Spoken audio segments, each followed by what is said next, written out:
అందరికీ నమస్కారం అండి. నా పేరు Vijay Nagaberu. Thanks a lot మన రెస్పెక్ట్స్ మన ఛానల్‌ని ఇంతగా ఆదరిస్తున్న ప్రతి ఒక్కళ్ళకి చాలా చాలా thanks. Again came back with one more casting requirement అండి. ఇది వచ్చేసి శ్రీ శివరామదుర్గ ఆర్ట్ ప్రొడక్షన్స్ వారి ప్రొడక్షన్ నెంబర్ 1 అంట. నటీనటుల ఎంపిక.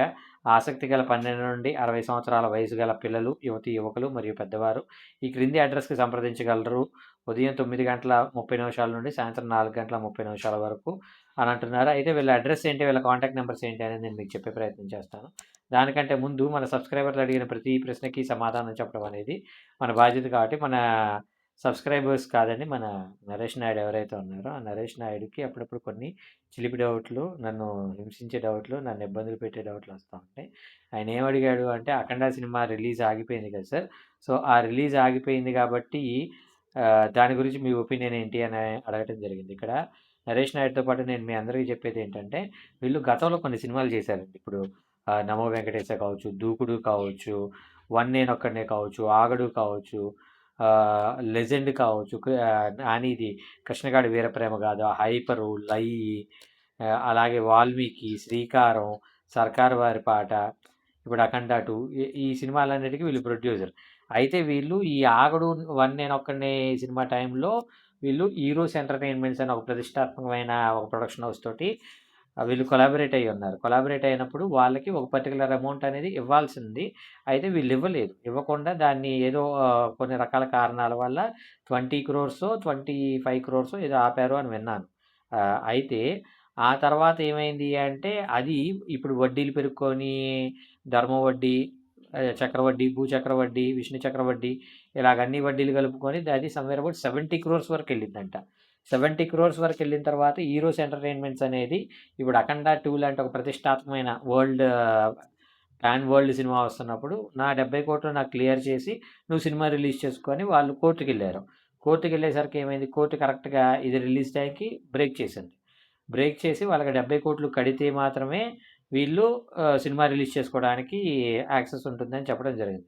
ఇప్పుడు సింపుల్ థింగ్ ఏంటంటే, పాపం ఆ ప్రొడ్యూసర్ పరిస్థితి కూడా ఏంటి, ఇప్పుడు సినిమా రిలీజ్ అయితే ఆ సినిమా థియేటర్ మీద ఫుట్‌ఫాల్ మీద ఎంతో కొంత అమౌంట్ అనేది జనరేట్ అవుతుంది. ఆ తర్వాత దాన్ని ఓటీటీకి అమౌంట్‌కి అమ్మి ఓ 200, 300 కోట్లు గనక జనరేట్ చేసినట్లయితే వాళ్ళు ఆ 70 కోట్లు కట్టడం అనేది పెద్ద విషయం కాదు. కానీ బిఫోర్ ఆ సినిమా రిలీజ్ అవ్వడం కంటే ముందు అడ్డుపడటం వల్ల వీళ్ళు ఇది చేయలేకపోయారనమాట. అంటే ఎఫర్ట్ చేయలేక ఒక పొజిషన్‌కొచ్చారు. కాకపోతే నాకు కొంచెం బాధ అనిపించింది ఏంటి అంటే, ఒక నందమూరి బాలకృష్ణ లాంటి ఒక గ్రేటెస్ట్ పర్సనాలిటీకి సంబంధించిన సినిమా అనేది బికాజ్ ఆఫ్ ఫినాన్షియల్ టర్మ్స్ వల్ల ఆగడం అనేది కొంచెం అభిమానులకు కావచ్చు, సర్వసాధారణమైన సినిమా ప్రేక్షకులకు కావచ్చు, వీళ్ళందరికీ కూడా కొంచెం హార్ట్ వెల్మింగ్‌గా ఉంటుంది. కొంచెం బాధగా ఉంటుంది. సో, ఆ బాధైతే ఖచ్చితంగా ఉంటుంది. సో, నేనేమంటాను అంటే, ఈ మొత్తం క్లియర్ అయిపోయి, ఆ సినిమా అనేది రిలీజ్ అయ్యి, అది చాలా పెద్ద హిట్ అయ్యి, వాళ్ళకి మంచి డబ్బులొచ్చేసి, హీరోస్ వాళ్ళకి ఇవ్వాల్సిన డబ్బులే కాదు, ఇంకా వాళ్ళకి చాలా డబ్బులు మిగలాలి అని మనస్ఫూర్తిగా కోరుకుంటున్నాను. ఈ మొత్తం బిజినెస్ టెర్మినాలజీస్ అండి. నేనదే మీ అందరికి మళ్ళీ చెప్పేదేంటంటే, సినిమా అనేది చేయటం కాదు. సినిమా అనేది రిలీజ్ చేయటం అనేది చాలా గొప్ప విషయం. అలా రిలీజ్ చేసుకోగలనే క్యాపబిలిటీ ఉంటేనే మనం సినిమా చేయడం అనేది మొదలుపెట్టాలి. ఒకవేళ మనకు ఆ క్యాపబిలిటీ లేదు అనుకున్నట్లయితే మనం సినిమానే చేయకూడదు అనేది. ఇప్పుడు సింపుల్ థింగ్ ఏంటంటే, మీరు 10,00,000లో చేయొచ్చు, 50,00,000లో చేయొచ్చు, ₹1,00,00,000లో చేయొచ్చు. ఏదైనా గానీ అది మీ హార్డ్ ఎర్న్‌డ్ మనీ అండి. ఈ హార్డ్ ఎర్న్‌డ్ మనీ అంటే ఏంటి?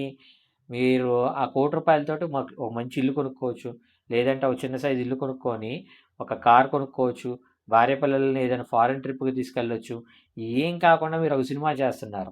ఎందుకు? మీరు సినిమా పరిశ్రమలో మీకంటూ ఒక పేరు, గౌరవాన్ని సంపాదించుకోవాలని. కానీ అదే రానప్పుడు మీరు ఈ సినిమా చేయటం ఎందుకు అనేది నా ఒపీనియన్. అదెప్పుడొస్తుంది? మీరు సినిమా చేసినప్పుడు కాదు.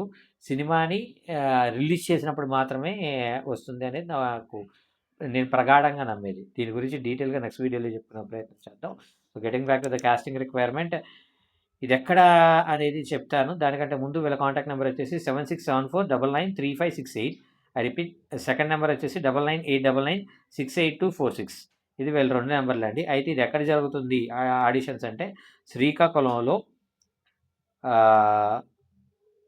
వంశధార నగర్ కాలనీ అంట, ఇంద్రనగర్ కాలనీ అంట, సన్ స్కూల్, డక్ల స్కూల్ ఎదురుగాల రోడ్డు, శ్రీకాకుళం అంటున్నారు. సో, మీరు వీళ్ళని అప్రోచ్ అవ్వడానికి వీళ్ళ కాంటాక్ట్ నెంబర్లు చెప్పాను కదా. డిస్క్లైమర్ అనేది మీ అందరికీ తెలిసిందే కదా. నేను పెట్టే ఏ పర్టికులర్ కాస్టింగ్ రిక్వైర్మెంట్‌కి నాకు ఎటువంటి వ్యక్తిగతమైన లావాదేవీలు లేవు. వీళ్ళెవరో కూడా నాకు తెలీదు. వీళ్ళలో ఎవరైనా మిమ్మల్ని డబ్బులు అడిగినా, మోసం చేసే ప్రయత్నం చేసినా నమ్మకండి, మోసపోకండి, జాగ్రత్తగా ఉండండి. వీడియో నచ్చిందా? లైక్ చేయండి. వీలైనంత ఎక్కువ మందికి షేర్ చేయండి. ఎవరైతే సబ్స్క్రైబ్ చేసుకోకుండా చూస్తున్నారో please do subscribe. Thank you and all the best.